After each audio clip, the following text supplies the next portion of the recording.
Assalamualaikum warahmatullahi wabarakatuh. Hai semuanya, nama saya Maulida Hasanah dan teman saya Julika Nurkayasih. Kami dari kelas 10 TKJ Reguler.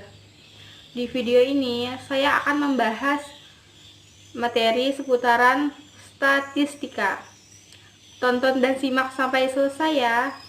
Oke, kita mulai.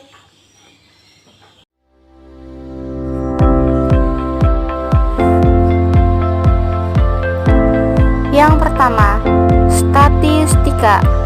Statistika adalah cabang ilmu matematika yang berkaitan dengan pengumpulan, analisis, interpretasi, presentasi, dan pengorganisasian data. Tujuannya adalah untuk menyajikan informasi yang dapat membantu dalam pengambilan keputusan, penelitian, dan pemahaman fenomena yang dapat diukur.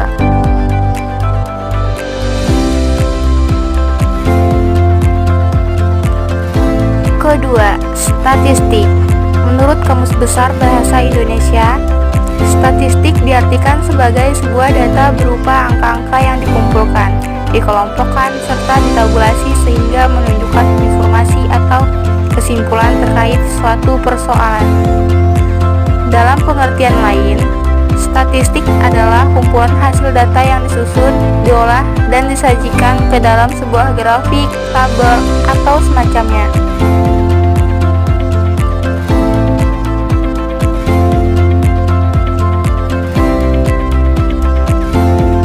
Ketiga, populasi merupakan keseluruhan objek yang menjadi sumber data penelitian.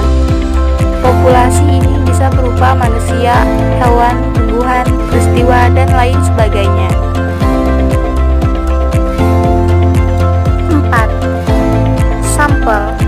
Sampel adalah bagian populasi yang dapat menggambarkan sifat atau ciri populasi tersebut. Sampel harus benar-benar dapat mewakili dan mencerminkan karakteristik dari populasi yang menjadi objek penelitian.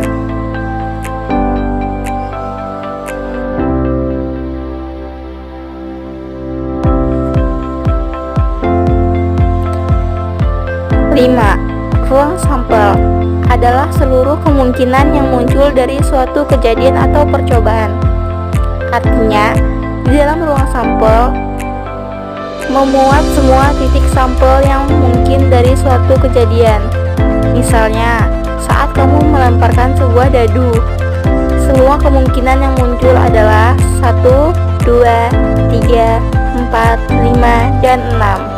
Nah, himpunan dari 1, 2, 3, 4, 5, 6 itulah yang disebut sebagai ruang sampel. Keenam, mean atau rata-rata.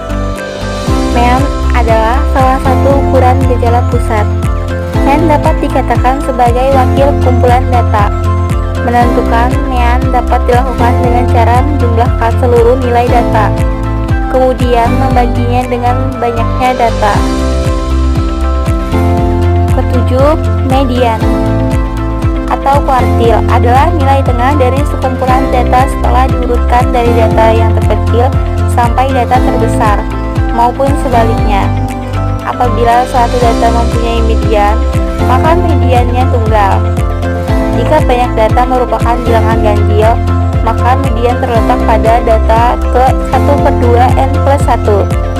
Dan jika banyak data bilangan genap, maka median terletak min n per 2 dan min n per 2 plus 1. Contoh, tentukan median dari data berikut: 70, 65, 50, 40, 35, 45, 70, 80, 90. Diketahui bahwa banyak data yang tersedia merupakan bilangan ganjil. Setelah diurutkan datanya menjadi 35, 40, 45, 50, 65, 70, 70, 80, 90. Jadi mediannya adalah 65.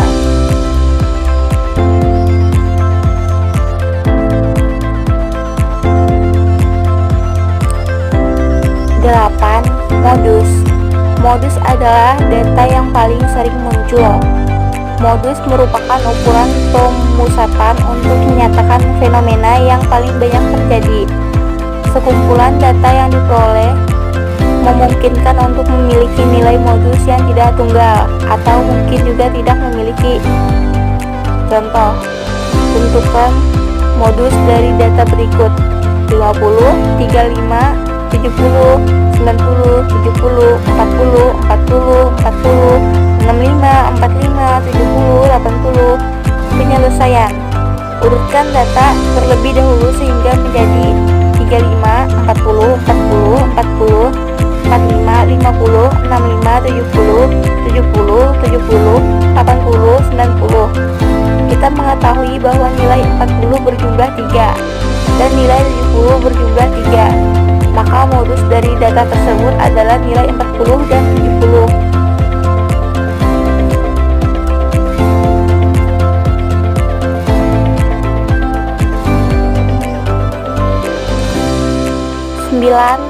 Kuartil merupakan sekumpulan data yang sudah diurutkan dari terkecil hingga terbesar, yang kemudian dibagi menjadi 4 bagian yang sama banyak. Ke-10, desil. Desil adalah nilai atau angka yang membagi data yang menjadi 10 bagian yang sama, sehingga disusun dari data terkecil hingga data terbesar atau sebaliknya.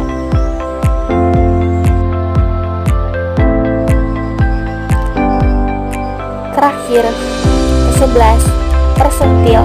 Persentil adalah nilai yang membagi data yang sudah diurutkan dari yang terkecil ke yang terbesar menjadi 100 bagian yang sama. Baiklah, itulah tadi penjelasan materi yang dapat saya sampaikan. Semoga bermanfaat dan dapat menambah wawasan kita semua. Cukup sekian dari saya. Bila ada kekurangan mohon maaf.